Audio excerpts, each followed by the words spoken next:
Muntu atuuka mu America n'atandika koppa buli kintu, n'akoppa kino, n'akoppa kiri, n'akoppa kino. Kati ebyo ebintu ebyokyesa abantu. Abantu abakajja Bulaaya bakaayana. Anti abayagala kulaga nti naye akola ki? Nti nze mulowooza sibite bakaayana, ayinza n'okulagirira ewuwo.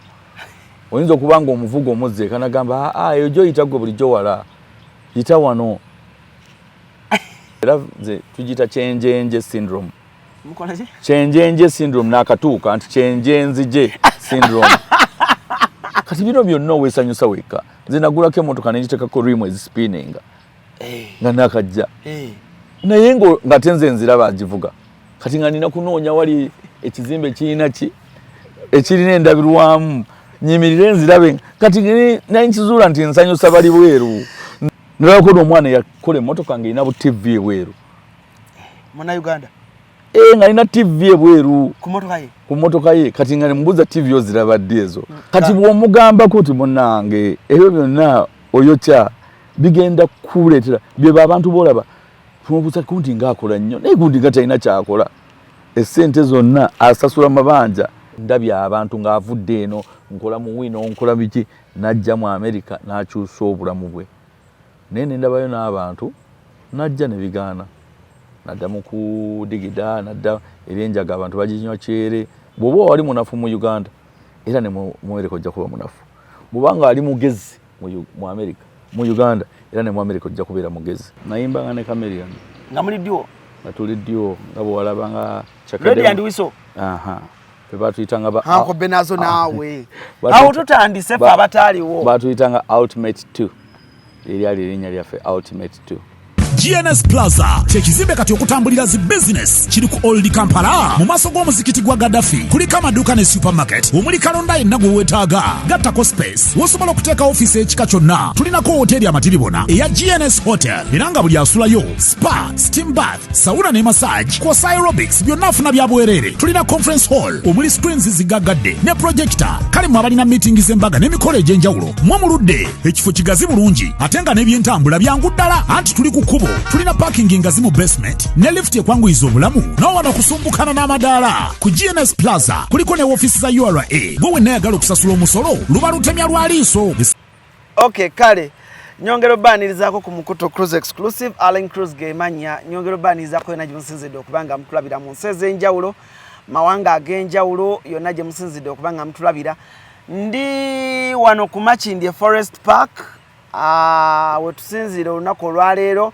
Sajja wange Jose Extra yatudde dda tubenga tutandise ne Safina yakedde dda then nasikali waffe Kim oyo takyakola ajja lwayagala era nkobe nazo alabika security eggulugulu teyeetaaga kukola bwasikali kugambye yali musajja wange naye kati takyakola baŋŋamba bamusangeyo ku Fangoni ng'agenza okulambula simanyi alina omwami gwanoonya mu geeti eyo kale ebintu biba bingi nnyo naye tiimu yeyo gye nkola nayo. Amiina. Omanyi mubeera mu diaspora eyo oba oli awo ne mutulaba no nga mulaba nze naye okutwaliza awamu tiimu ebeera nnene gye nkola nayo. If you're watching us for the very first time, I go by the names of Allen Cruise. Guno Mukutu baguyita Cruise Exclusive. Guliko interviews za buli muntu, real estate, bayimbi, motivational speakers, bonna tubakyaza. Buli muntu alina olugero lwe ng'olaba lumakinga sense eri ensi ajja wano n'asharinga story eri inspirational egattako ku bantu wano n'abavubuka. So Uncle DJ Benazo kati omuntu alina olugero nga telumakinga sense ye alifunayo interview no kisinzira gwe bw'okyewulira. Omanyi omuntu osobola okubeera awo n'ogamba olugero lwange luli akatulumakinga sense kasita gwe okyewulira nti telumakinga tojja naye gwe bw'owulira muli eri nti tulumakinga jangu tunyumye. It's a free world. I was just messing with I was just messing with no, it's okay. I know.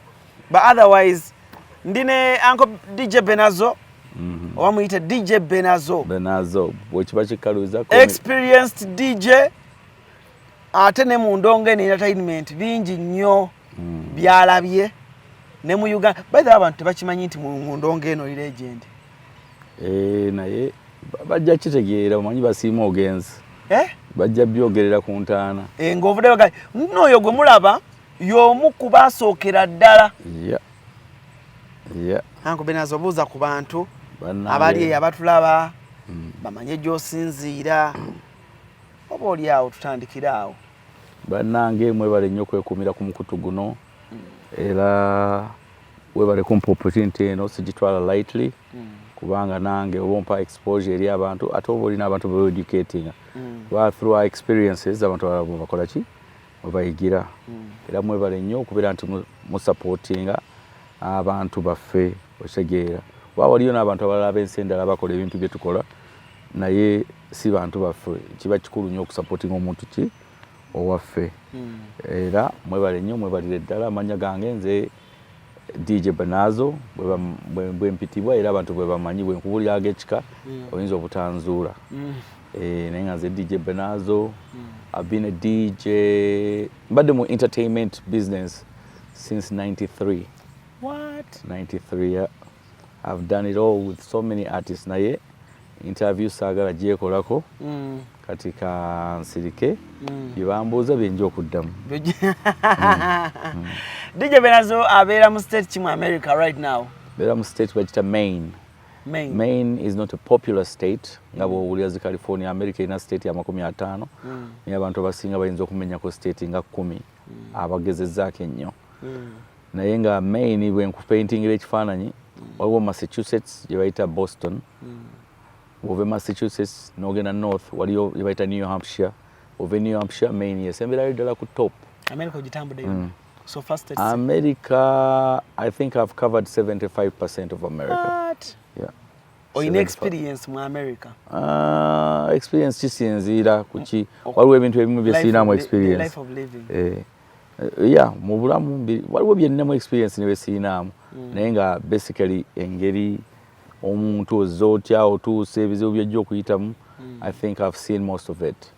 Era bw'ojja n'otandika nsobola okupredictinga gy'ogenda okumalira okusinziira ku byokola neŋŋamba oyo agenda kubeera successful oyo amalala mangi ekigo kijja gy'ali based on the experience gye nnina. Awo nno tugenda okusinziira batujja tandikira newaka then nja kuyingizaako kaawo bonna boyina akadde nga tukyali wera tusobola okuddamu vacation gojja okunkoowa bw'ogambye. Amina. DJ Benazo 1993 ayingira entertainment industry ye Uganda kitegeeza oli mu myaka gy'abalagadi eyo era twayimbanga ne balagaddi naye story njagikuwa bono obimbuuzizza oba twagala okutandikira kubanga bagamba according ku history gwe tulina wali ne Chameleon. Nayimbanga ne Chameleon nga muli ddyo nga tuli ddyo nga bw'olabanga Ready and Whistle batuyitanga Uncle Benazo naawe awo tutandise fe abataaliwo batuyitanga Ultimate 2 eryali erinnya lyaffe Ultimate 2 era twaperforminganga ebifo bingi nnyo okitegeera kuba twabeera nkawempe ffenna okitegeera kati Chameleon Chameleon actually bajja luvannyuma ekawempe teyazaalibwa mu kawempe. Tebazaalibwa mu kawempe? Mwazaalibwa mu kawempe? Nze nazaalibwa mu kawempe. Muzeeyi wange was Mwami Kamya bamuyitanga Kamya Bank of Uganda kuba muzeeyi wange yakolanga mu Bank of Uganda. They are the first people okukola mu Bank of Uganda in 1966 be basookeramu ddala ba staff kati ku kyalo ekyo that's a big deal kati baali bamumanyi kati ba Chameleon bwe bajja ku kyalo ndowooza ne banoonyamu abavubuka b'oku kyalo abamanyiddwa abalimu so Chameleon ne tumumanyagana ffenna nga twagala music kuba nze nazinanga mpaka z'amazina nali mubi nnyo mu mpaka z'amazina teri mpaka z'amazina zineetabamu ze saawangula ngamba gano ag'okuzina okubiibya kati awo omanyi ebiseera ebyo abantu bazinanga amazina bwe bityo kati then eventually netutandika okwagala okuyimba Chameleon ne tubeera ffenna nga tuyimba emaganjo ku misawuri netuyimba emaganjo mukigatta mutya okubeera nga who brings up the idea?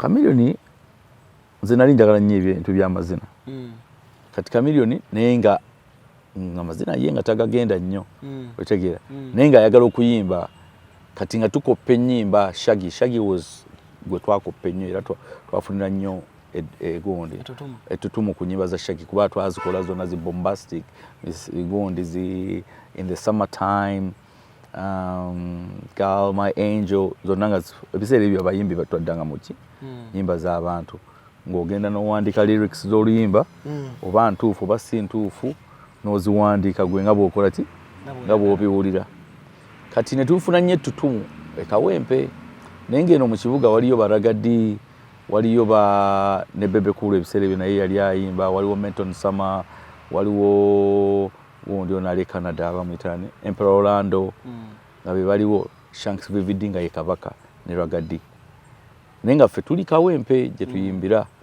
naye kati nga Misawuri yakubanga ku Sunday ng'ebeerawo n'ekizibya naye nga nayo kalabu emanyiddwa naye nga tetuyingira nga mu kibuga tujja ne tuyingira mu Angenwa naye nga twegomba bali ababeera waggulu Kazindaalo ba MC ba Ragadi ba Menton Summer abo nga be bakabi kati nga we wanted a breakthrough naye nga Chameleone yaŋŋamba abo bonna mbasobola tubasobola Chameleone alina confidence naye nga ddala mu butuufu nga ndaba tetubasobola kiringa kati omwana ki atandika obutandisi n'agamba nti nze Chameleone musobola ogamba naye n'ogamba naye mwana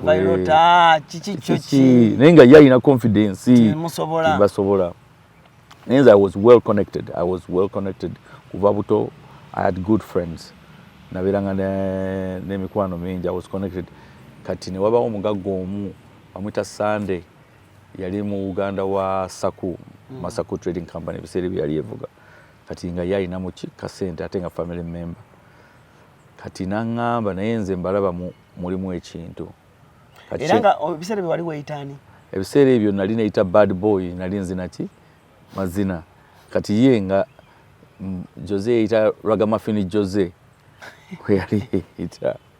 we yali Ragamuffin Jose kati Ragamuffin Jose nga tugiraawo muzeeyi Mayanja bwe tugendayo tayagala Chameleone ayimbe Chameleone ali mu ssomero I think I was a class or two ahead of Chameleone nga ye andiko mabega kati nga Humphrey yalinga agement wange mukulu we naye nga Chameleone era ali awo ngalinga ye mutu kati abo Palaso nga n'omulengera ku kkubo tumuzaayo kakaaba nga bwolaba katoka mukwano gw'okimya ekyeno ku luguudo mbiro kati nga nina kasaluuni ekawempe ne video library nze nali nkola bu business kuva edda nze nasooka okukola ka video library ekawempe nga tulinawo ne kasaluuni kati nze nga ninamu ka income naye nga Chameleone bo tebalinamu ki ka income era naye abyogera sibyogera nti kumulabisa naye kyekennyini ku interviews ezisinga kati nga nze nteekamu kati Sunday naga you know what okuba recognizing abantu okubategeera ngenda bakolera njagala tukole show erugogo indoors gye bazanyiranga basketball naŋŋamba tukola ki kuŋŋanya abayimbi abo tukole show erugogo kati ne tufuna Ragadi ne bamuleeta Menton Summer najja Menton Summer yali ayimba ne Emperor Orlando abayimba bonna Menton Summer yali wakabi kati ne tubakuŋŋanya tegese ebiseera ebyo byali nnyo bya duos byali nnyo bya duos kubanga abantu baali baagala nnyo okukoppa Chakademos and T-Players because they were big, they were huge at the time. Ekitegeeza ffe abalowooza nti duos tuzitegeredde nnyo ku Red and Weasel si wekyatandikira. No, si wekyatandikira. Mu mulembe gwammwe kyaliwo duos ate you used to compliment each other kati ng'omu weakness oli walina weakness. General Megadi n'ayimba ne si Megadi General Megadi yayimbanga ne abo tebaaliwo ba General Megadi at the time. Myaka egyo no waliwo ogundi Menton Summer ne Emperor Orlando be baaliwo abanene at that time wenjogerera. General Megadi bw'aba yaliwo baali tebamanyiddwa ebiseera naye bajja afterwards bajja naye those times yali Shanks Vivid yali Ragadi Menton Summer ne bajento baaliwo ne Bebe Cool yaliwo yawo Bebe Cool yaliwo kuva mu Balagadi eyo Bebe Cool yaliwo era yali mulungi otegeera Bebe Cool yaliwo nga yeyitawo Baby Pantoni something like that Bebe Cool yaliwo walingawo bavubuka babayitanga Baraga Boys otegeera walingawo abalala abakubanga rap abo bakuba Bataka Underground. Bataka Underground gabo bakuba rap Bataka Underground squad. Walinga mu muganda wa Chiria. Yalinga muganda wa Morris Chiria kati ali Gondi kati ali California. Otegera kati abo bo bakola ki baliwo kati there's group ezali known kati naffe nga tujja waliwo bagaya balaba kuba rap simanyi Captain Scoop simanyi bana baliwo nga bakambwe. Otegera kati nga tukola shows nga zibera esinga zabiranga ku Sheraton ku Little Flowers n'obufofufu obuli awo buberamu Resort Beach wabere Rivers parties ezabiranga egaba eyo oba Silver Springs kati ngeyo wabera bu shows obukutuwalinga mu masomero nabisunsa simanyi why yona mugera namukola shows neffe nga tetumanyiddwa balinga be banene so kati ono najja ne plan Kamili oli omugaga wange nagamba nze ngenda bakolera show wa Erugogo so ne tubakanganya ne kunganya mu Mulangira Ndausi then Ndausi yali promoter then Gundi yafudde Messe rest in peace na ebiseera ebyo yali DJ Messe naye nga Messe ayimba ne Ragadi ne Irene oli omulala Irene Namubiru bali mu group yemu nga bayita The Homies. Bali nga basatu Messe Ragadi ne Irene basatu kati nga Gundi nga naye ayimba Juliana naye nga ye Juliana ayimba nnyo mu karaoke wali ewa Gundi ewa iba muitani omwami oyo naye muyimbi waliwo bayimbira nga ku Bombo Road yawo wabiranga mu karaoke waliwo abayimbi nga Chizo was really good bakukuli otegere those were really good. Chizali yoke era mukwano gwa wali wano kati ali ku vacation very good friend actually ajaminze naye mu band a few days ago so I'm cutting things short by the way so nina bingi byendekayo for the sake of time and not to bore people so kati waliwo ndaba live ayagala kumbuuza ko kirabika nti nkulaba ku TV anyway so kati omugagga bwagamba nti tukole show Erugogo ne tujigira ne tufuna ba sponsors ne tukola show kati ko show eyo ne tushininga nnyo kubanga show yali yaffe ne tuperforming Erugogo indoors ebiseera ebyo ndowooza ng'ofuna abantu nga 13 nejjula bulungi nnyo ne tugimala then awo tufuna breakthrough ne tubeera nga tutuwalinga ne Ragadi twagenda nga buli walaga nga atutwala buli walaga Ragadi atutwala mu masomero.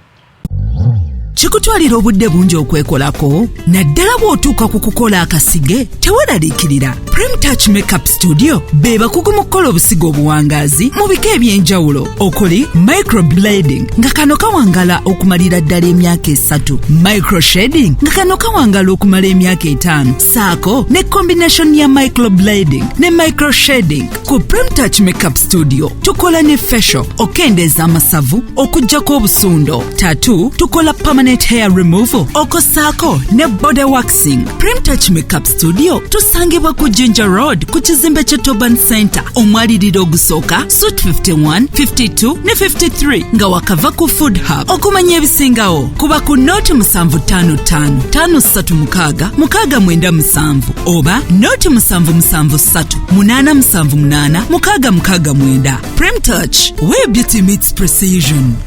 Then now netubiranga tukati olwagira awo Kamili n'agenda ke Rwanda yagenda yekka nze nensigala wagenda Rwanda nakubeyo ku mabaala Rwanda nga bakawamba mu 94 aleka yagenda mu 95 nakuba mu mabaala nakuba ku bandi nadda nanyumiza nangamba kye nakoze Kigali ninga kiki nenkyamuka netuddayo babiri kati netubeeranga tukuba ku bandi Kigali eyo waliwo gayi nga bamuyita boarding kubira ku hotel netubeeranga ku luyimbo twalinyanga basi kati nga tukuba olwokuna olwokutaano olwomukaaga okitegeera nga tukuba ku bandi kati bandi eyo nga batusasulayo akasente tumala nga tugenda tukuba mu club ekiro bagitanga Cadillac ebiseera ebyo kati netukola naye Kamili ebiseera ebyo yali agenda kutuula ndooza S4 mu biseera ebyo simujjukira myaka mwaka kikuba muyinza okutandika okubala S4 yaliwo ati ne bwati sijjukira mwaka ndaba omugattagatta emyaka gye kati muzeeyi Mayanja n'amugaa ku mawoki e Kampala okola S4 nadda Kamiri okola S4 wadde okola S4 ye zenesigala awo nga bwe ngenda e Rwanda bwento naye nga nze nkola wa MC mu club as an MC e Kigali then eventually nenkizuula nti ba DJ babasasula sente nyingi okusinga kuba MC ne upgrading okuva ku bwa MC nenzira kuki bwa DJ netandika okuyiga obwa DJ naye club ebisira gy'oyigiramu obwa DJ tebakuwa nnyo respect kuba ngera nkubira batamiivu eyo nga budde bukya oba abo nga abantu tebannakola ki tebannajja then mba ndi awo nenfuna omuntu eyandaba nga nnyimba mu club bya MC ng'ali Burundi nantwale Burundi kuba baali bino this was a new style they have never seen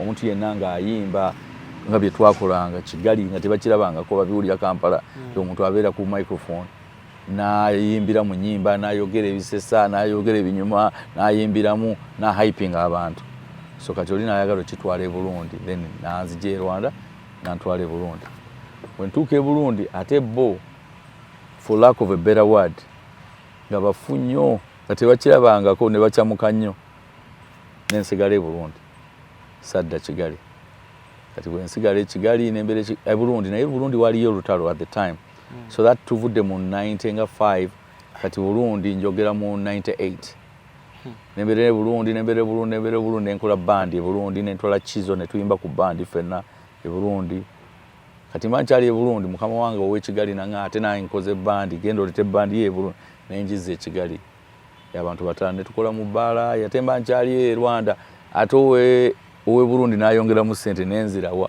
e Burundi kati mbandi e Burundi mu 2001 ya n'Ekinyarwanda no Burundi nkyogera so naye kati ndudde naye nga nkyogera n'Oluswahili gye naluyigira kati ate ye Chameleone bwe yamala S4 yati n'agenda Kenya awo twayawukanira otegeera ye bwe yagenda Kenya nze nensigala wa e Burundi then nembere Burundi mu 2001 nge Burundi waliyo olutalo lw'amaanyi nyina mukulu wange abeera mu America ne mugambo wayi wano waganye nampereze ebipapula by'essomero nenfuna visa yange Burundi gye nagifunira mu 2001 nenvaayo nengenda mu America. Oli myaka emeka mu America? Mbeze emyaka 24 si mingi naawe si mingi Uncle Benazo wakala aba president bameka aba America? Aba America si bangi kubanga nalaba nasanga yani wait a minute nasanga ndowooza Bush agwako Bush bw'avaako ne kuddako Obama bw'avaako kuzeeko ne kuddako Trump bw'avaako ne kuddako Biden kati Trump akomyewo. Wakala aba president ba America Bush, Obama, Clinton tewamulabako? Clinton samulabako Clinton osegeera monna kati nga tuombuuza bameka benakalaba be Uganda annange emyaka 24 oyina experience mu America emyaka 24 gwatuukira mu state ki? Natuukira Washington DC. Gwatuukira Washington capital city? Natuukira mu DC. Natuuke DC.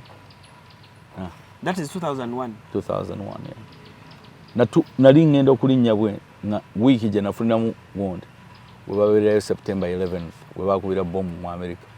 Kati mba ntuuke Kigali nve Burundi nkomawo ndinyire wano e Uganda. Ne bakuba bombu mu America. Nengamba arrogance awo ne bangamba visa zonna bagenda zisazaamu de nemala omwezi mulamba nga ndi awo teri nnyonyi egenda mu America nga tewali anti baali bagaddewo ennyonyi zonna baali bazigaddewo ezigenda mu America then eventually ne batandika okugulawo then engenda nentuukira Washington DC nembeera mu DC. Gwatuukira wani mwami ku America okwo? Mukulu wange anti eyanyamba okukola kiye mukulu wange yali yagenda dda mu 93 nga gyakolera. Kitegeeza gwe America teyakumenya? America sijja kulimba ng'abantu temenyangako ti muganda wange bwe nayingira America eyo omwana nampa couch nensulakaawo obulamu tebwali bwangu gwe emboozi tewagirabako naye n'omuntu ayinza okuwa couch ate n'obeera mu mirembe ate olina akuwa ekisenge ate era n'abeera ng'akunyigiriza. I don't think woosula wennyini wooteeka oluba kyekikulu. I think environment gy'oba osurvivingiramu kyekikulu. Kuba omuntu ayinza okuwa ekisenge naye n'akukuluusanyiza eyo ate olina gaawe bakaawo ku kitebe naye ng'olina emirembe akuwa respect. I think environment yesinga obukulu. Do you ever dream of coming back home? I'm home. Yes, no, like, I dream. Nga wobeera? Ekibuuzo ekyo nno kikulu. I dream, but literally it's a dream. Kuloota. Nga bw'oloota ng'oli mu nyonyi at some point n'ozuukuka. So I've created a family mu America. I'm comfortable. Ndi comfortable ku kyalo kw'embeera nga bwe nali comfortable Kawempe. Nga bwe nali Kawempe nga ndi comfortable. Yengeri gye ndimu comfortable mu set gye mbeeramu n'ekifo kye mbeeramu. Mmanyi buli muntu gwe nina okumanya. Ntambula mu store n'ensanga gundi ne mugaa gwe kusaamu n'atusinkana nga bw'osisinkana abantu wano. Otegeera. Kati I'm very, very, very, very comfortable. Otegeera. I'm very, very, very comfortable in America. Kati kyova olaba nti kizibu ate nzadde abaana bazaalidde eri kati nabo gye bamanyi. Kati kizibu okumanya oba njagala kudda oba saagala kudda naye nga Uganda yo esikiriza. Uganda nnungi nnyo ng'olinamu keyword ng'olinamu. Oba tolinaamu simanyi naye bw'oba olinamu nnungi nnyo. So buli muntu yandiyagadde okudda naye sijja kwogerera abantu balala. Kizibu. I would say maybe 20% njagala kudda. Maybe 20%. Nga katono. Katono kagenda kakendeera naye percentage eyo yinza okweyongera naye eyo sijja gendayo. Anko Benazo kati wano tugenda kuyiga na kumanya bulamu. Omuntu ali mu America mu myaka ng'ali mu America emyaka nga 2 nga yagenda mukulu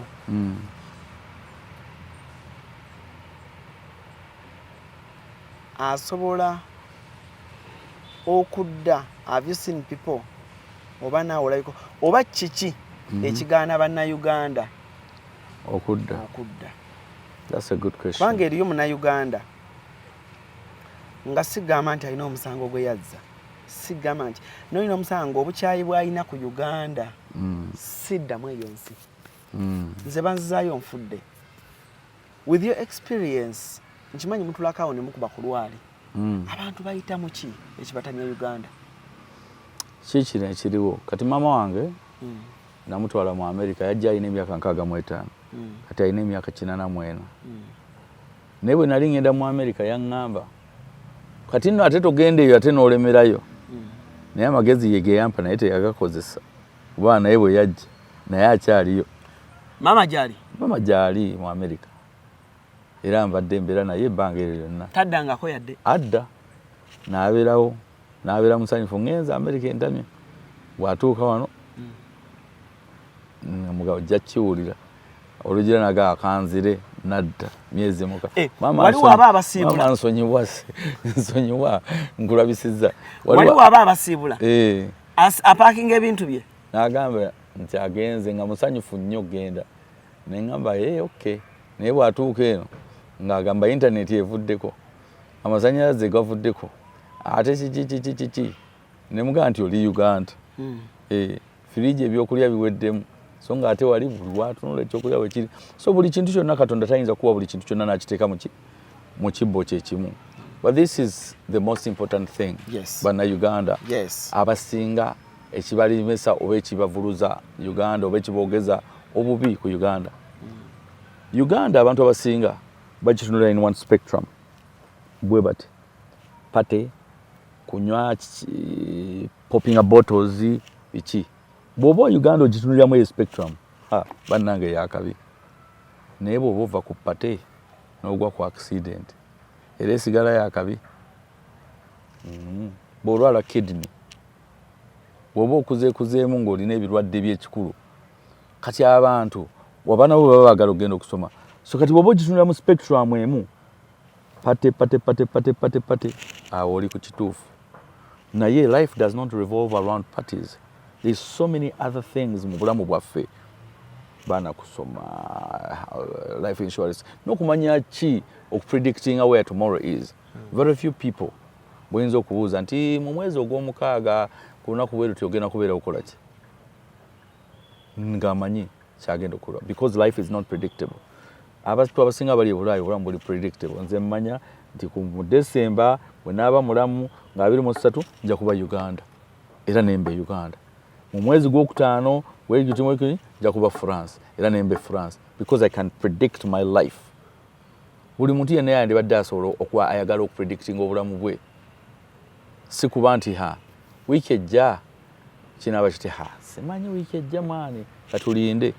I believe everybody. Kati Uganda abantu abasinga obulamu tebuli predictable. Waliwo n'obuntu obuliyinza okubeera very very small ng'omuntu nga bumatalinga. Kati I'll give you an example ku muntu omukulu owezezza emyaka 8 ozze mu kibuga e Kampala gwe ennyumba eyiya amakaago gonna ogataddemu buli kimu bathroom biki naye ng'olina sister wo ali mu kyalo agambye jangu onkyalireko wiiki otandika okweralikira nti kati naagenda wa naye nga tosobola kigamba abantu kuba bajja gamba olina akajanja kuba amagulu gali wiiki tukyasobola kusquatinga ku bathroom eri ekyo ne kikulemesa n'ogamba sikyachadde kuba lifestyle ekyuka abantu twatondebwa nti tukyuka ku lifestyle okitegeera obulamu bwo bukyuka kati nze ebbugumu nali saalima kati ebbugumu linkola bubi because my body changed. Abantu tukyuka omuntu agamba weekoza kati n'omuntu ali e Dubai naye bw'omutwala omusejjongoga naye agamba nti yeeyi wannyoka kubanga manje people change. Kati abantu abamu balina health insurance balina ebirwadde balina biki n'obulamu okubeera obwo nti omanye nti buli wiiki newenkuba sire mugagga nina akakasente akajja nina omulimu tegujja kuggwaawo naye kati waliwo omuntu omu ng'akola omulimu nga tasobola kuguvaako kubanga gamba guno bwenguta obulamu buba buweddewo ne bwe gubeera nga gumunyigiriza kale ebintu ebyo byennyini biremesa abantu okubeera nga bagamba sigenda kuddaka naye nga neeri sijja kugaa nti walungi nnyo nti tuli mu masanyu no naye oweeyinga n'ogamba okay mbeere wano nga nkuba pate naye nga bwe mba ngudde ku accident ambulance tegenda kujja ate abagenda okujja okunnyamba ate nawe essaawa bajagala obagamba kale mutwale essaawa muntwale bagamba twaliza muli ebyo byonna byennyumya sirimba obimanyi naawe bode kuba ekigo abantu mu kifo ky'okuyamba okimanyi kibayinza kati n'obirowoozaamu bino ga okitegeera n'obeera n'emmotoka ya miliyoni 3 oli najja n'agitomera nga tolina kyogendamu okola talina insurance talina ki motoka gyatomezesa kati ebintu byonna obigenda n'obitunuulira okitegeera omuliro guyinza okukwata ng'oli awantu nebantu buli omu nakwata ka bucket okuzika. So there are so many aspects of life z'otunuulira ng'oggyeko pate okitegeera kubanga abantu abamu babeera mu spectrum ne bagamba Kampala abantu bakuba pate naye what is the percentage of the people abakuba pate? It's not even 1%. Bw'otunula mu Kampala abantu abafuluma ekiro bawera emitwalo 2 abantu abamu Uganda bagijajingira okwo abaana balina ssente abaana bavuga Range Rover ozibala ku mukono kati that gond illusion of thinking kati abantu abamu ne batandika okwerowoozesa nti osanga nze munafu okitegeera bali nga bavuga Range Rover nga bapopinga bottles nga bonyonya omwenge osanga nze munafu n'atandika okwebulaminga ng'omuntu okitegeera but ebyo bye bisinga okumalako abantu amaanyi gwe bw'otuuka kati nga mu America olwaleero enkya nyinza okuyiyiza n'obeera ng'oli ku kipakasi okola nyinza okuyiyiza n'otandika okukola kati nze wano bwe nkusaba omulimu leero ne bwe malawo omwezi oyinza ogunfunira ate nga nina experiences mu bintu bingi nali wano e Uganda nga njagala nnyo okukuba obwa DJ mu clubs ez'amaanyi last Friday we nakubako omugondi mu governor for the first time. It was my dream okubako mu governor nakubako mu governor ekikadde nasanyuka nnyo ng'oyinza okulowooza sikubanko. It was my dream, my childhood dream okuyimirako mu DJ box ya governor nga bo tebakimanyi okitegeera wabaawo bintu bye tulina naawe olina dreams zo nga journalist nti oyagala kubeera ku CNN oba wenawo ne bwe tutagenda wala wenawo oyagala ka dream eyo wejja ne bwe retiringa it is a dream that you have in your heart oshegera but Uganda is the most beautiful place. There is no place wetusobola okuassociatinga naye I'll give you a good example. Awo nobeera ng'obeera wano weewamwe bakuzaala naye wa neighbor ne bakwagala nnyo ne bakukuza ne bakuweerera ne bakulabirira ne bakutuusa wooli kati omwe bakubuuza oyagala eri gye bakuzaala gye bataakulabirira obe ne wa neighbor gye bakulabirira kati gw'omanyi either obeere hypocrite bano bazaalawo dde eno kuba taakulabirira nze America has made me what I am so I'm not wrong okuwaana America enfudde kikyendi enjigiriza ensi empadde buli kintu kyonna kye nali nze gondi yange yali wano expectation yange I've beaten my expectation by 10-20 times ate sinze nzekka n'abantu abalala kyova olaba nga abantu abasinga bawaana ewa neighbor okusinga ewaabwe gye babazaala.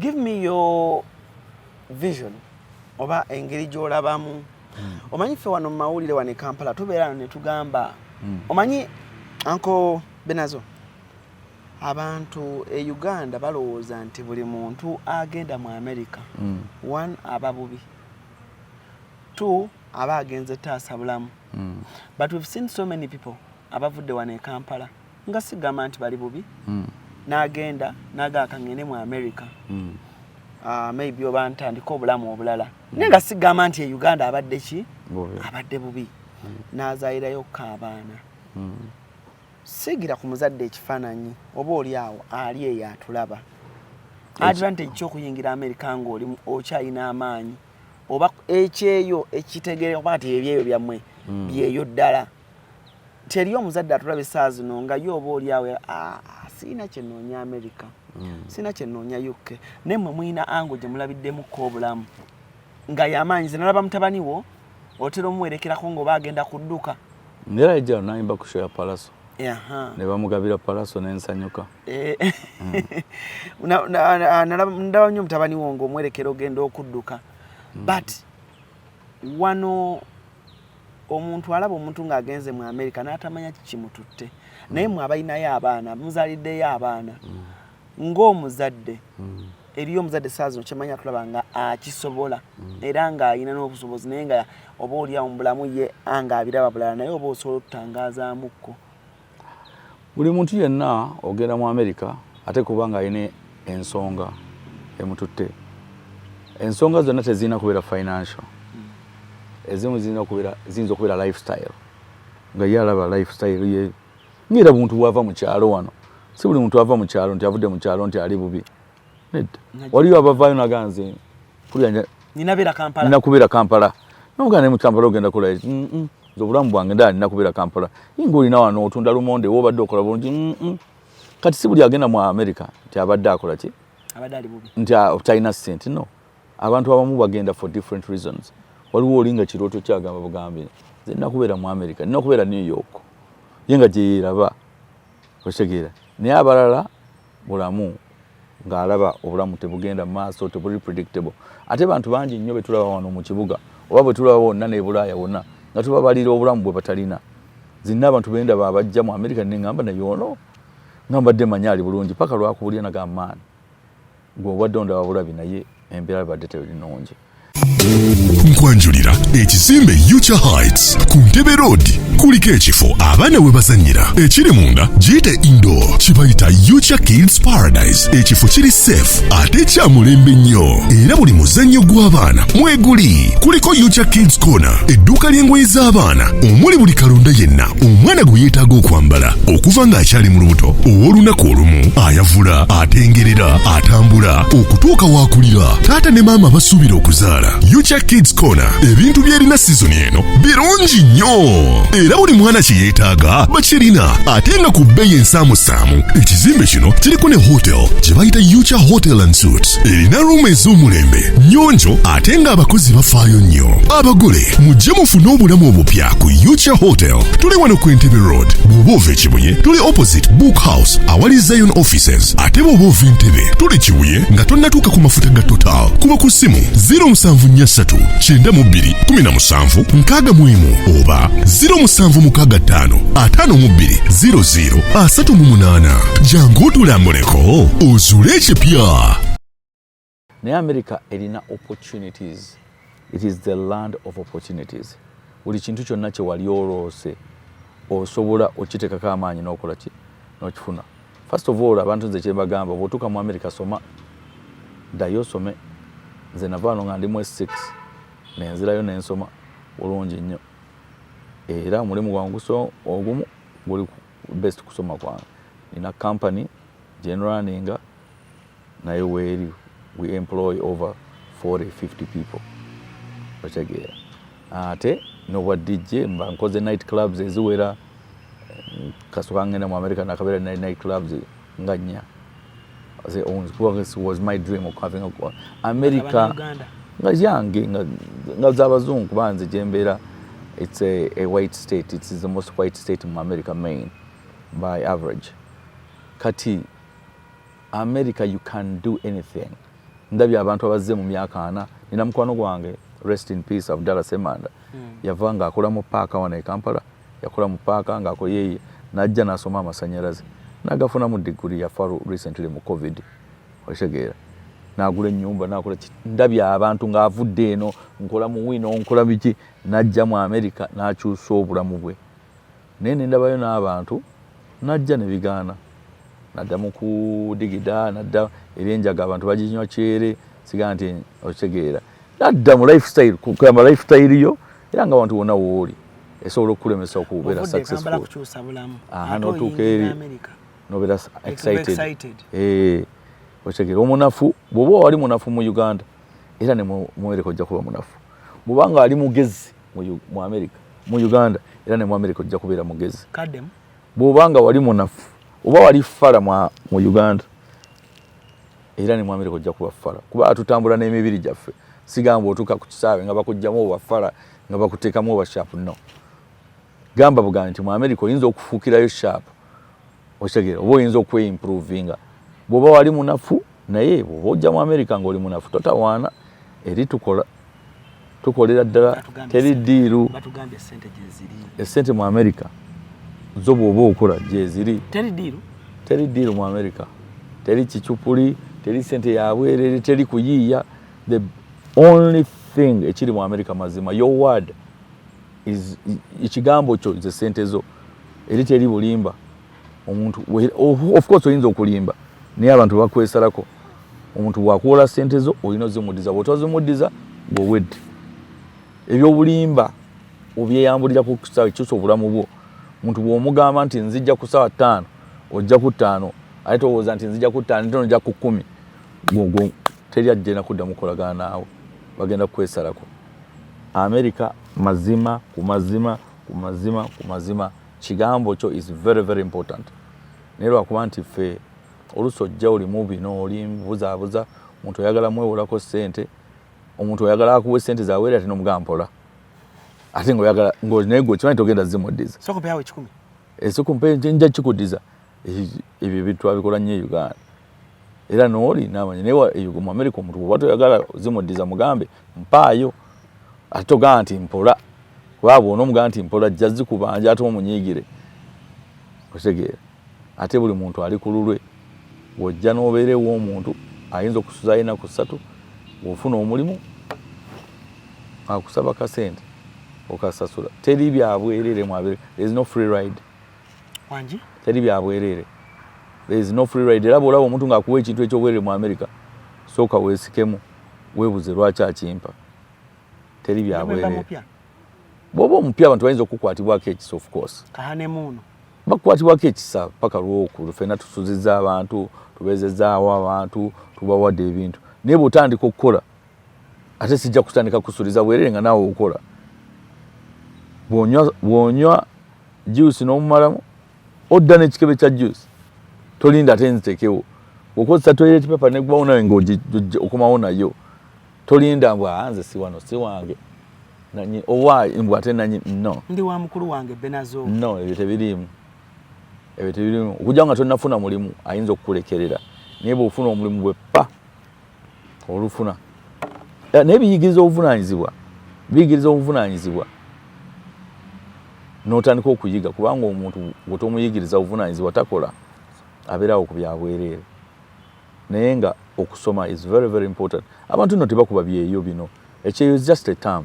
Abantu balina ddala waliyo abaana balooya waliyo badokita waliyo ki gino emirimu egyekyeyo gye tugamba kale kola mu bakadde kola mu balalu gitandikirwako ate najjo si mibi kubanga gisasula abaana bajerega wana abaana si mibi oli ali ku faamu simanya alonda magi simanya sina muntu gwe manya alonda magi simulabangako simanyi na kibagalondera ekyo mpozi ziri mu nsi ndala sirabangayo omuntu akola ku faamu simumanyi mu Uganda bw'obaayo nga twemanyi ngamba nti nze nkumanyi okola ku faamu simulabangayo abantu abansi emirimu gy'ensinga egiri popular kola mu balalu ate abalalu beeri si be bano boolaba bakuba amayinja no abalalu abasinga balinga omwana alina empisa embi ow'ekyejo nga bw'obeera n'omwana ow'ekyejo wano n'obeera omwana najja n'akwekubya obuyiyi ne yeesuula wali kuba abalalu abasinga babeera ne mental intellectual disability oba retardation wabeera muntu ng'alina emyaka 2 naye ng'obwongo bwe bulinga bwa mwana myaka 7 kati gwe ngulanga omuntu omukulu naye nga myaka 7 n'omutwala mu store n'akaabira kandi kati nga gulanga omuntu omukulu akaabira kandi naye nga obwongo bwe bwaki bwa mwana muto. That is the difficult ng'odiiringa n'oyo yegyemira ate gisasula okola. But life in America can change. Etya obulamu mu America bukyuka. Nko benazo obulamu mu America nga bw'okinyonyodde obulamu mu America bukyukamu. Bw'oba mukozi bukyuka. Kitegeeza Uncle Benazo omunafu asigale bw'oba gwe muli okyewulira mu mutima gwo nti oli munafu. Waliyo ensi ezimu ezigaba obumwanyi ezigaba ki ezigaba ebintu eby'obwereere gezaako kweza ensi. America teri kamwanyi kali ne kali temporary bakuwa kamwanyi ate nga bwe bakunoonyeza omulimu ogw'okukola okaveeko ku speed. Teri ebyo bintu byabwereere gyebiri naye babikujjako mangu. Ne waliwo abantu abamu ayinza okugaa nti mbadde mu nsi bweti maze emyaka 24 gavumenti ensasulira ennyumba. No, America is not like that. With your experience of 24 years mu America kiki osinza okulaba abavubuka abaffe emyaka emito abayingidde America mistakes zosinza okulaba n'ogamba nti with my experience ndabo ajja kunzika bwati ng'oba oli awo agenda olwaleero bagenda enkya bw'alaba interview eno ayinza okugamba Uncle Benazo yatugamba excitement kiringa omuntu eyakava mu kyalo n'ayingira Kampala. Excitement fenna tugifuna n'amateeka g'America buli muntu abeera ne rights. Abaana babeera ne rights, bazadde bakazi babeera ne rights, n'abasajja ffe tujja ne rights zaffe tebikyuka nnyo. Naye kati ebyo abantu bagetting excited. Muntu agenda mu America n'alowooza afuuse mu America. Muntu atuuka mu America n'atandika koppa buli kintu n'akoppa kino n'akoppa kiri n'akoppa kino. Kati ebyo ebintu ebyokyesa abantu byokyesa. Ate wuliriza nnyo omuntu omanye yakajja mu America abantu abakajja e Bulaya bakaayana anti abayagala kulaga nti naye akola ki nti nze mulowooza sibite bakaayana ayinza n'okulagirira ewuwo. Oyinza okubanga omuvugo omuzze kanagamba eyo gyoyita gwe bulijjo wala yita wano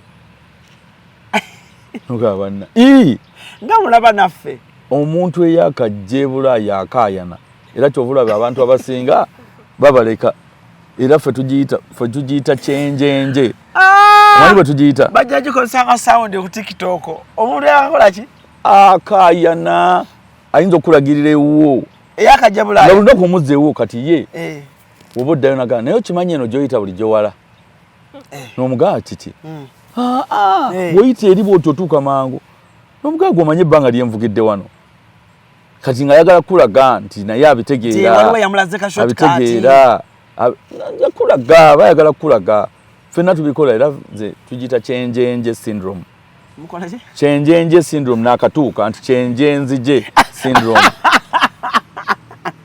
Kyenjenje syndrome era bulaba oli yakajja ng'akayana nga eyo kyenjenje naye waliwo abagirwamu olimba waliwo abagironga era amaze emyaka 28 era akyagirina waliwo abagiberamu certain period ogenda okulaba nga yali akayana nakkakkana yekka ne yeesootinga naye wabawo abagirwamu n'agirwamu nnyo maama bakayana mistakes ze wakola n'omugamba munnange nze najja mu America nakola mistake manyi balina bajja bagaba essimu zino n'ogenda aze ne iPhone ye 10 textinga eyogera buli kimu ekikola natuka wali ne bamugabo tusobola okuwa essimu empya tuku sayininga wano ofuluma naye essaawa eno n'amagamaga n'omugabo essimu eyo ogenda kubonyaabonya egenda kuwonona credit yo credit anti efa credit ekola etya buli lwojjayo ekintu nekikulema okusasula eri nga bariporting alina gye bariportinga nti ekyo kisajja tekisasula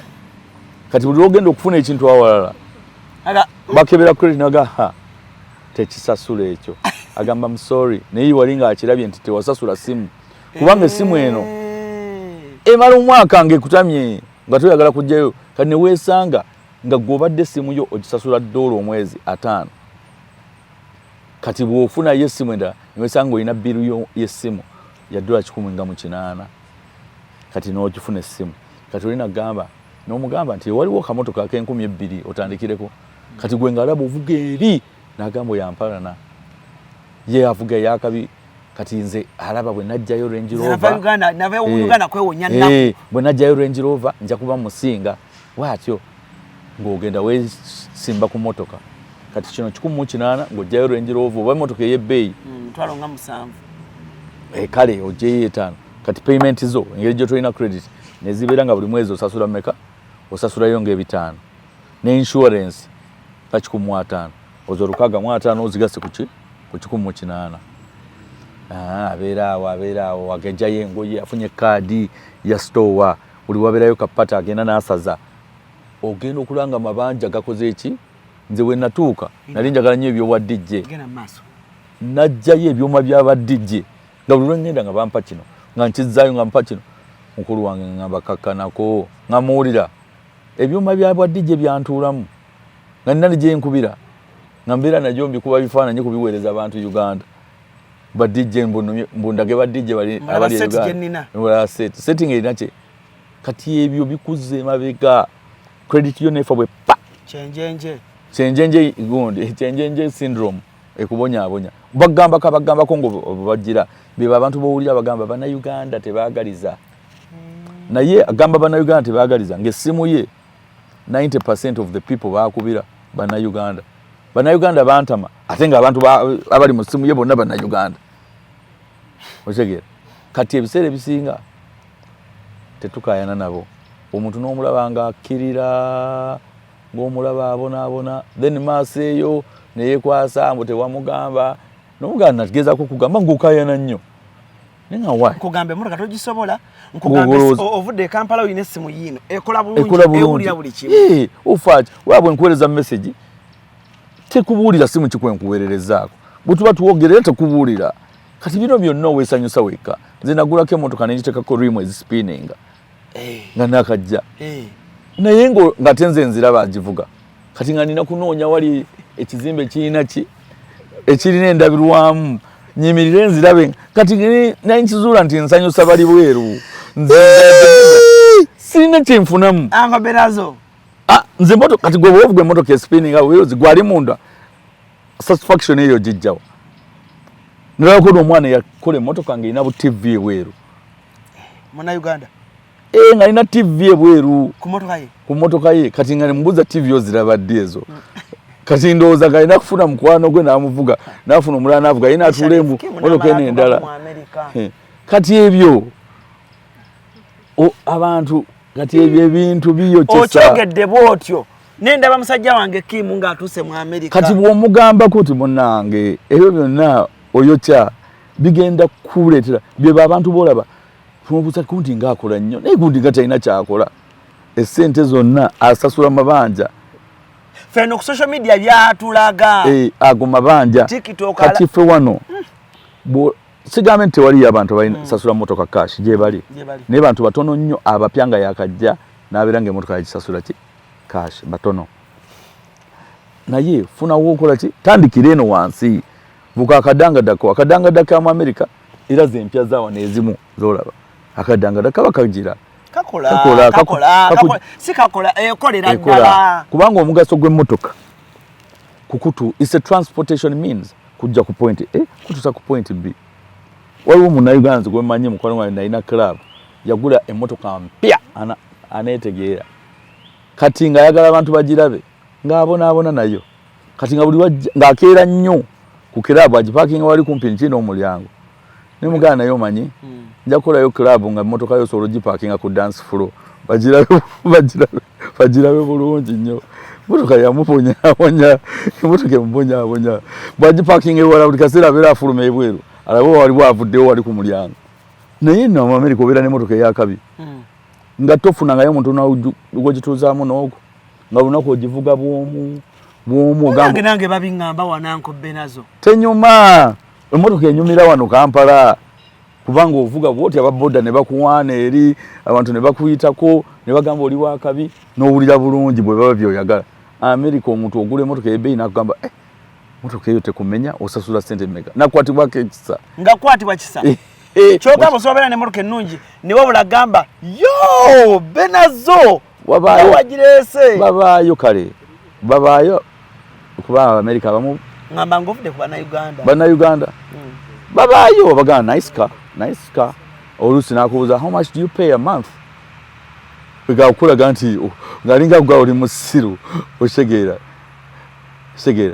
kati bw'oba si kibi okugula emmotoka gy'oyagala naye nze ebbanga lyemaze bw'oba tonneetuuka nange mistakes nazikola nazikyusa nenkyusa eno nenkyusa eri nentuuka ekiseera emmotoka bikola bino byenjogera byonna nabikola nagulako Range Rover nga nfa nagivu emmotoka nno leka nkubuli eyo n'emmotoka ne bw'oligula emmotoka yaki ekinene nnyo myaka egi eba yakutamye edda abantu abo bulaba abavuga emmotoka ye Bulaaya wano simanyi bituwaana nti emmotoka yo yakabi muli mundaga singa omanyi bwe yantama ffenna obeera n'emmotoka yakabi nga yakutama dda satisfaction kinga okubeera n'essimu bw'ogula essimu mu myaka ebiri ekutama naye nga batuga olina 15 olina biki nga bakuwaana naye gwe nga yakutama ebintu bitama obeera n'essaati ng'oli agikuwaana naye gwe nga yakutama abantu twatondebwa bwe tutyo nti ebintu bikutama kati abantu ababeera n'ezo emmotoka ezakabi abasinga zaabatama nze nabeerako n'emmotoka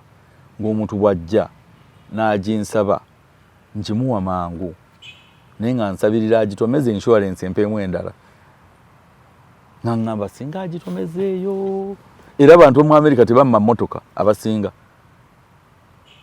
lwaki tagikumma abamu sigayo bonna abayagala ogitwale agamba kitwale emmotoka abasinga mu America okutwala kuvuga okutwala agamanya okuvuga nti genda ebyo byebintu ebigwebwamu supu myaka ebiri emmotoka eba ekutamye nga weebuuza kati eno nagula yaki kyokka nga yo essente zo wagigulirako zojja ogisasula emmotoka ezisinga zibeera myaka 5-6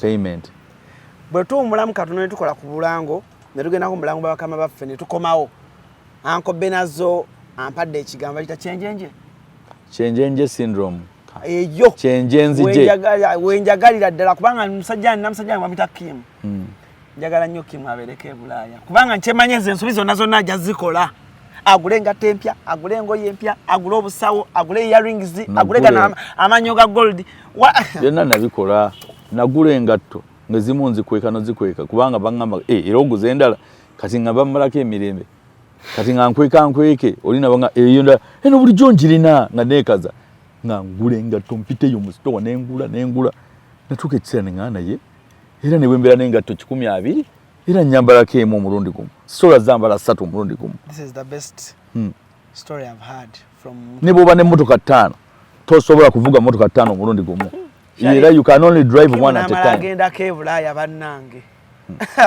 gwali olabye omuntu avuga emmotoka 2 omulundi gumu bagamba oddaddi kumbe kati yakabuuka nti nazoonoona tuwumulamu katono nnyo tukomewo tovaawo. Wano ku Hasi Beauty Parlor tuli bakafulu mu kulabirira n'okuyooyoota ensusu. Tukola facial ne tukupepeta ka feesi ne kawawera ng'aka baby. Tusiba n'okukola enviiri mu buli musono songa mu kukola pedicure ne manicure tuwekansa. tusala enviiri mu buli musono ate bwe kituuka mu kukola make-up tetumanyiiyo mulala. Tuli muyenga ku Tank Hill Road okuliraana Italian Supermarket mu basement. Essimu tuli ku noti 7266 682 953. Teweerabira, saluuni egenda okujjayo obulungi bwo n'ekitiibwa kyo ye Hasi Beauty Parlour, a world of beauty.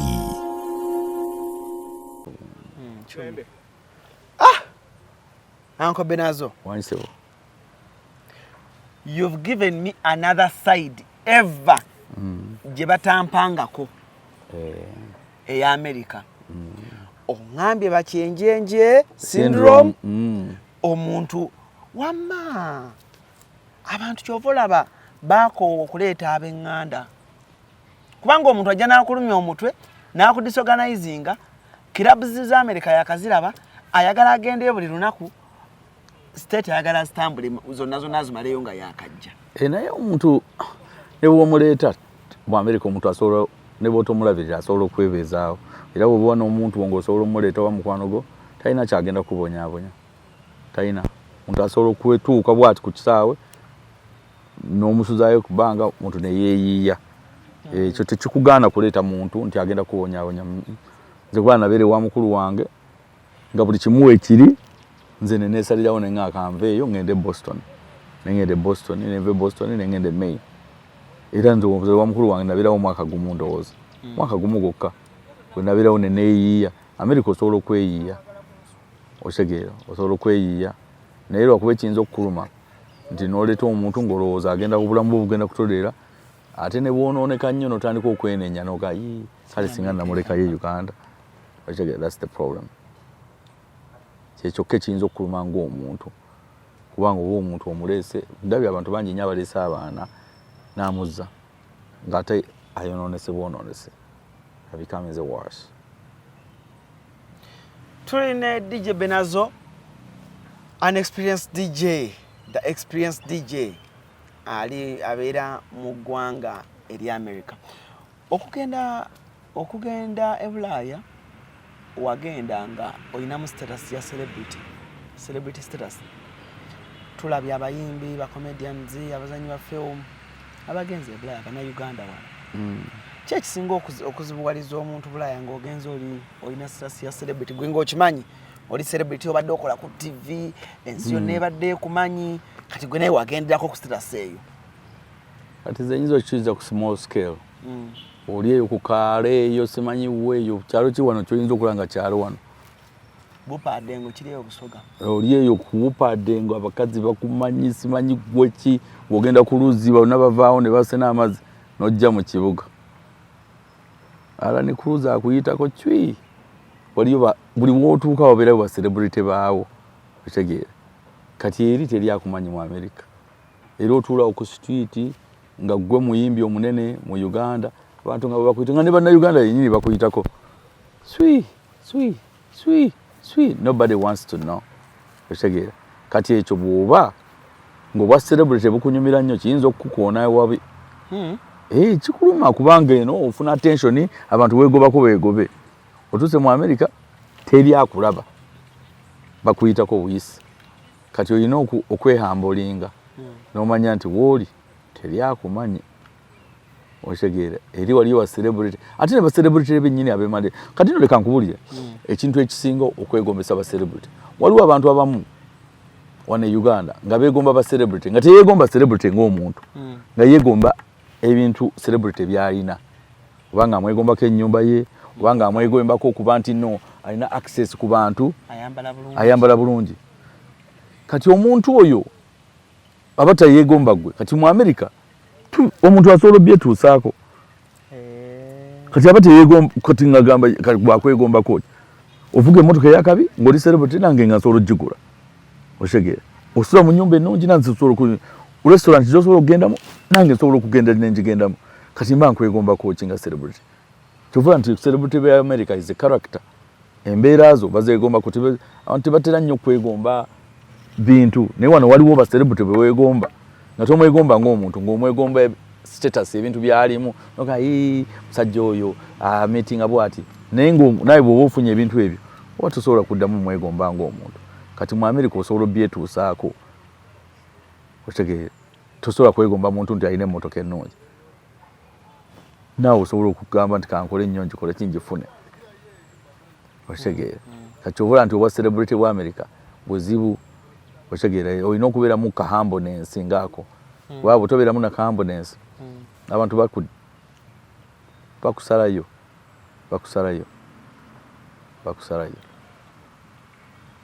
lwaki abantu bangi beekokkola nnyo okuddamu okuyamba omuntu buli muntu gwe nsanzeeko sofa ali e Bulaaya nga yayambako omuntu njagenda specifically community zaffe Abannayuganda buli muntu gw'osanga n'osanga Benazo n'omugamba Benazo waliwo wano Safina yakatuuka bambi talina wakubeera osobola omuyamba. Just giving an example. Benazaga tompa nako okuyamba abantu lwaki abantu ku Bulaaya bakoyo okuyamba abantu abava wano nga bafresha ekintu ekireetera abantu okwekokkola abantu okubayamba lwakuba nti abantu abamu bw'oyamba omuntu oba osuubira nti alina okuddiza abantu abamu babanga abayinvestinga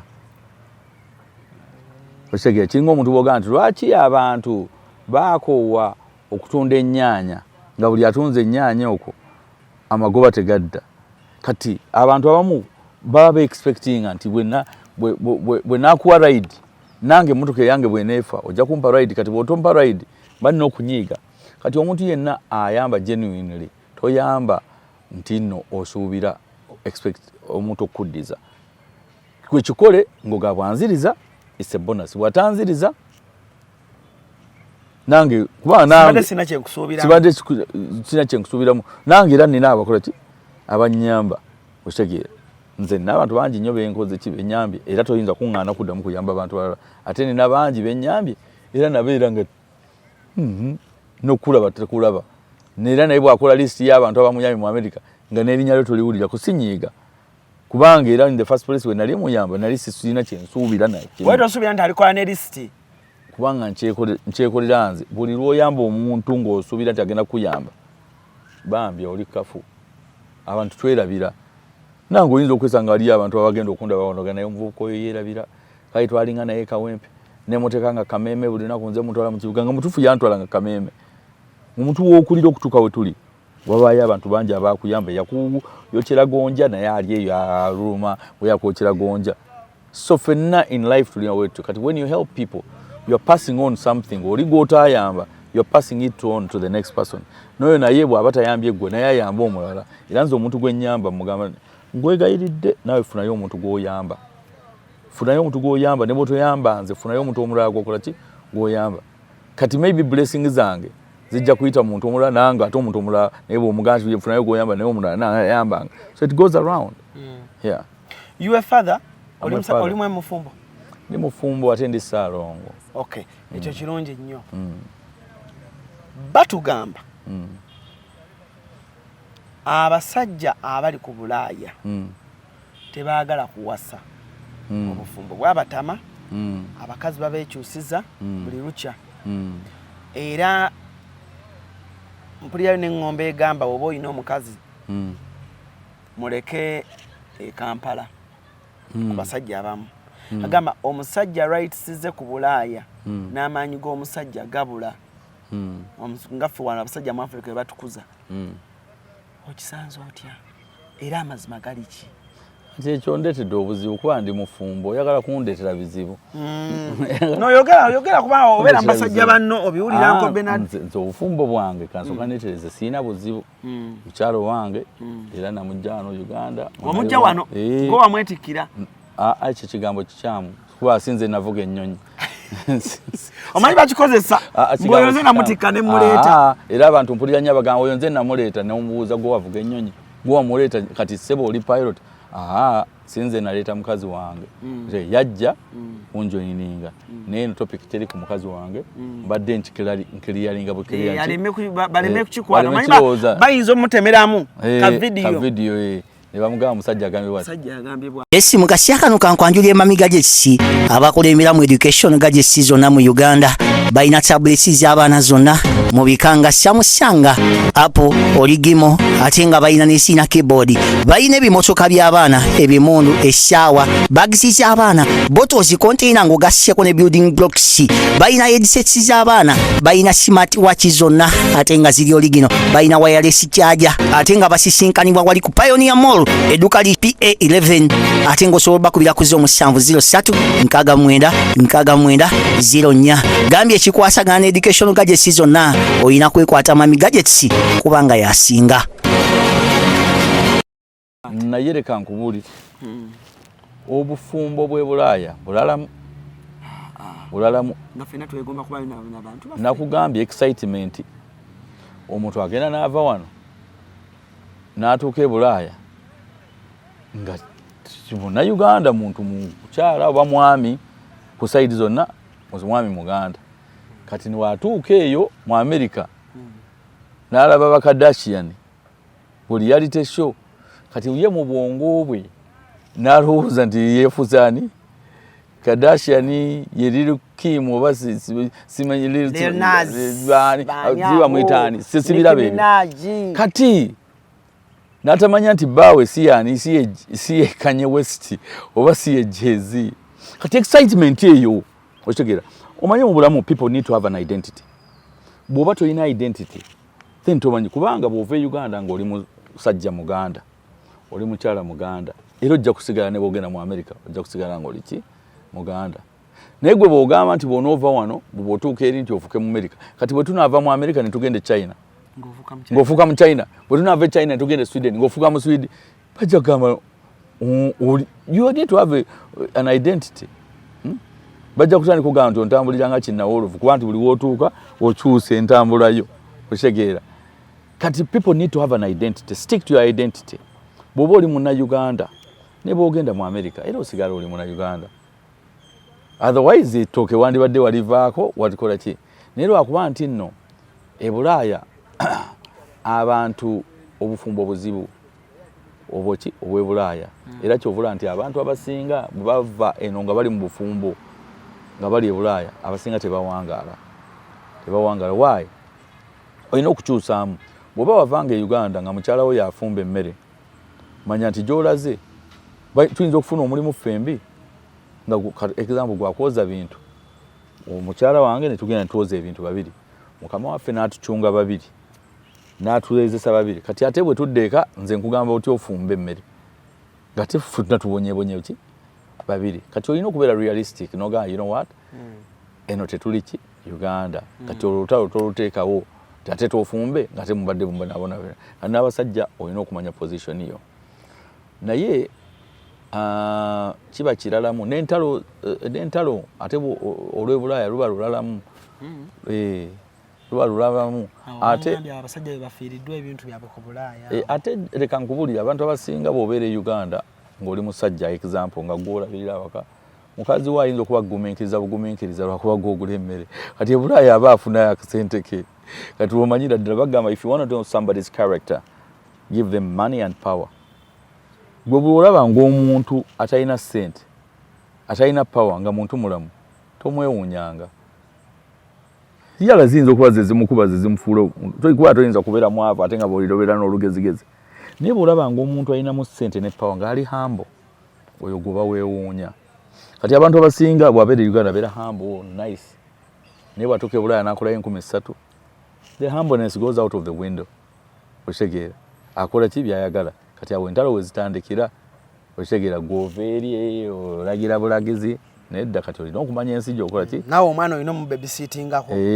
Omusajja olina obabysittinga omwana olina okukoza ku bintu. Olina gisa naye kati obuzibu bwe bujjira abantu abamu baagala kubeera bannayuganda 1 minute another minute ayagala kubeera mu America. Bwe kimubenefitingira okitegeera bwe kiba kati katugambe bills obugamba abasajja be basasula bino noga kale oli Munnayuganda. Kati ate bwe kituuka ku bintu ebirala kukyusa mwana daipa wano tuli mu America ng'akyusa ate nga adda mu America kati stick to one side. Bw'oba oyagala kubeera Munnayuganda beera Munnayuganda. Bw'oba oyagala kubeera mu America togonda all parties zoyagala zikubenefitinga. Bw'oba oyagala kubeera mu America beera mu America. otegeera oyagala rights zo bwensaawa olujja leero nawe saawa kwenca naye tugamba ejo mirimu gy'abasajja nedda kolaki kyeyo confusion gye tulina we are in between omuntu apiikinga ki gyagala okola side zonna si bakazi si basajja side zonna naye nga relationships z'ebulaaya nzibu wate ziri mu kweguya omuntu alina sente teyeeguya kati mukazi wo bagamba nti ngenda France ku vacation nga yagenda ojjesasula kati omugambo otya ntogenda kubanga tulina plan abaana bano biki byonna omusajja omufirika oyogera omukazi naawulira naga yes kati olaba gwe omukazi aba yakoze emyedde ebulaaya olimba kati zigogenda omusasula tiketi ye agamba nze ngenda France ku vacation week kakusabye sente yonna wano ekyalemesanga kuba gwogenda ogisasula wali yesasulira kati gwotandika otya okuleeta olugezigezi butogenda simanyi biki wewava obuzibu awo kansigale wano obufumbo bwe Uganda busigalemu naye nze sikirabamu buzibu oba nsiriwadde busiriwazi sikirabamu buzibu nga tumaliriza nkobe nazo gundi yange esembayo eri ku baana nga twogera ku nsi weya ensi yonna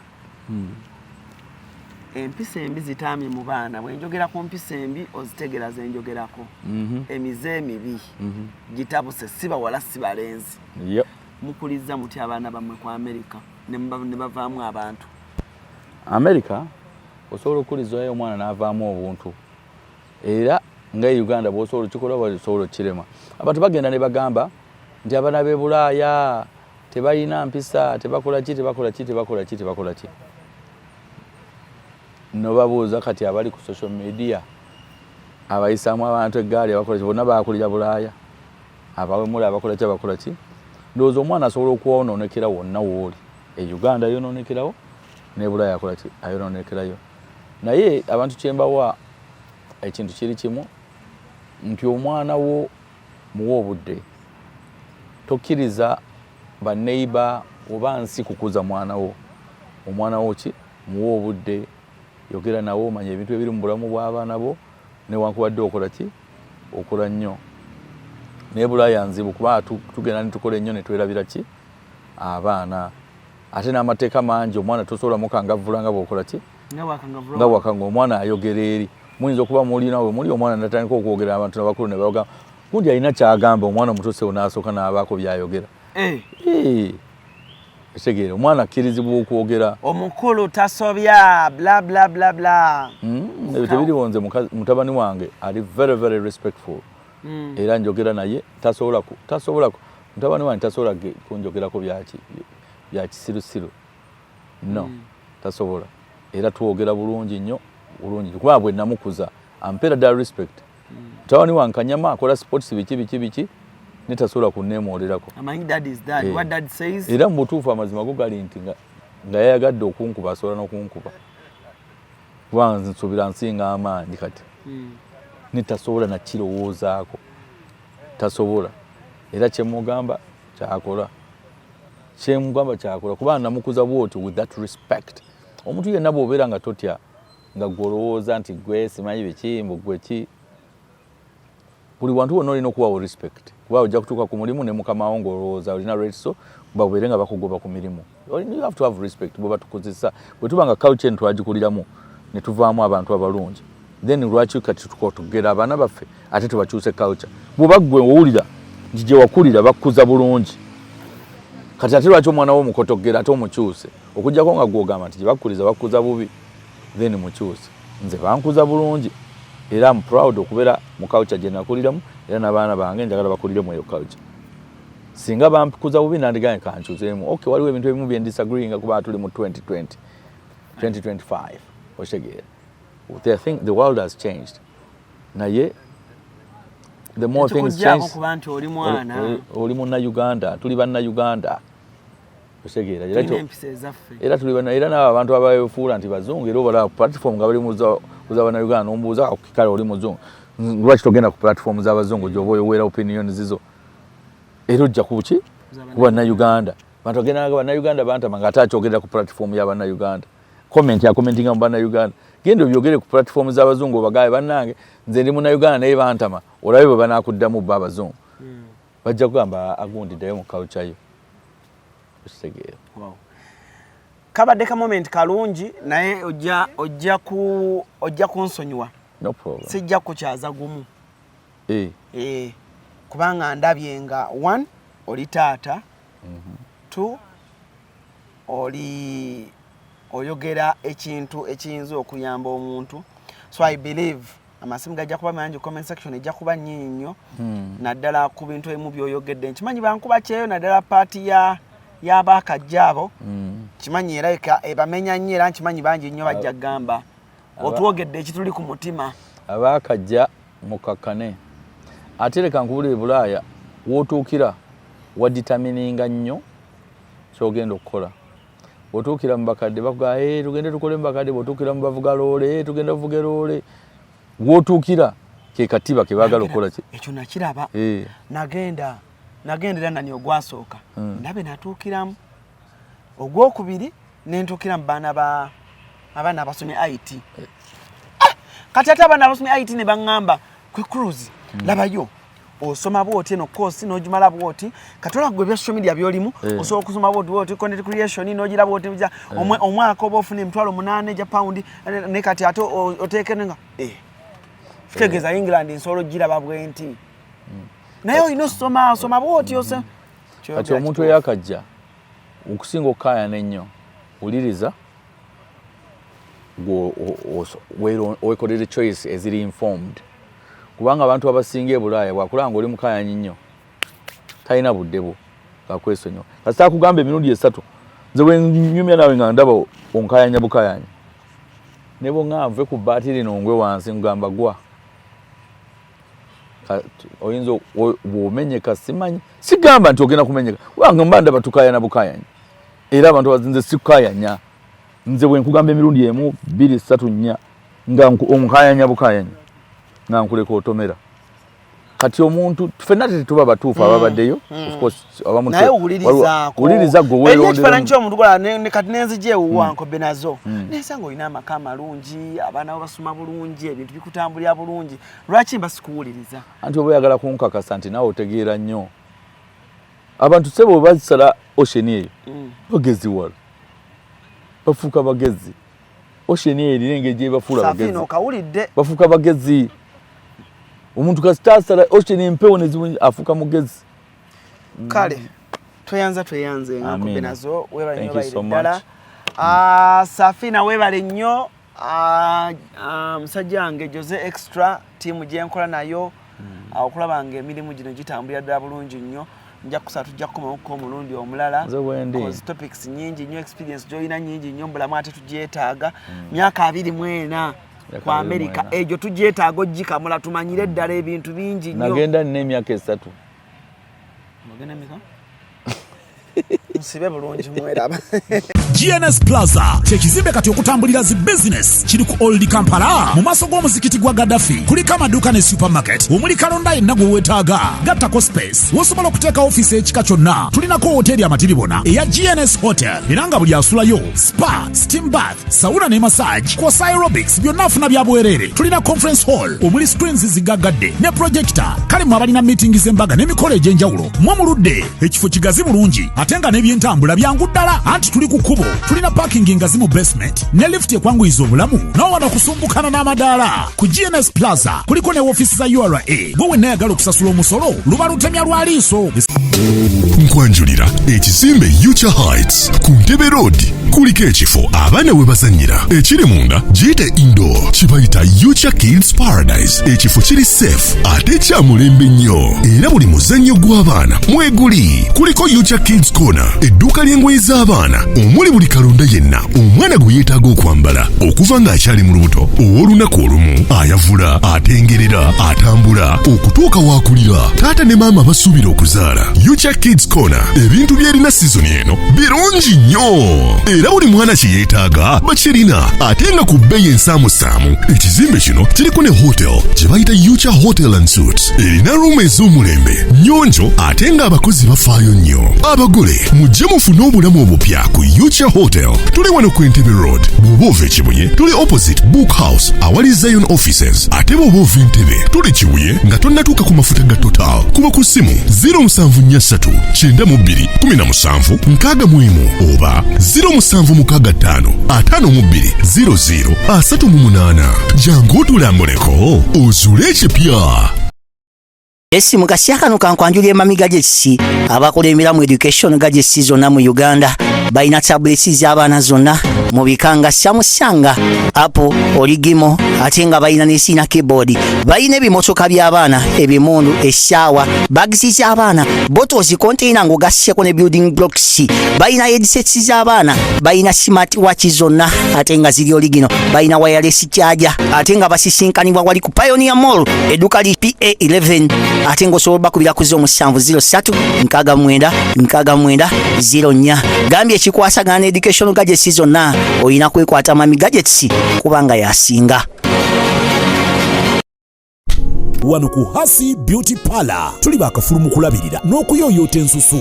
Tukola facial ne tukupepeta ka face ne kawawera nga aka baby. Tusiba n'okola enviiri mu buli musono, songa mu kukola pedicure ne manicure tuwekansa. Tusala enviiri mu buli musono. Ate bwe kituuka mu kukola makeup tetumanyiyo mulala. Tuli muyenga ku Tank Hill Road okulira na Italian Supermarket mu basement. Essimu tuli ku noti 726 682 953.